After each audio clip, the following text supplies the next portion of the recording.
Tarik Halilintar berharap wajah anaknya mirip Aliyah Mas Said. Tarik Halilintar sudah berandai-andai jika memiliki anak, ia berharap mirip dengan Aliyah Mas Said.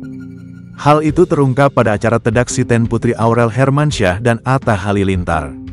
Saat itu, Tarik Halilintar mencurahkan soal harapannya agar segera diberi momongan setelah ia menikah nanti. Namun, anak geni Farouk itu malah menginginkan wajah anak-anaknya lebih dominan ke Aliyah saja.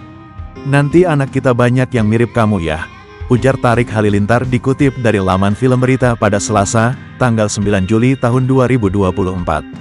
Mendengar hal itu, Aliyah sempat memasang wajah kebingungan. Ia pun menanyakan alasan dari harapan Tarik tersebut. "Kenapa?" ujar Aliyah. Tarik menerangkan akan lebih aneh jika anak-anaknya nanti lebih dominan wajah ayahnya. "Mirip bapaknya aneh dong, banyak mirip bapaknya," jelas Tarik. Sebagaimana diketahui, Aliyah dan Tarik akan melaksanakan pernikahan mereka dalam waktu dekat.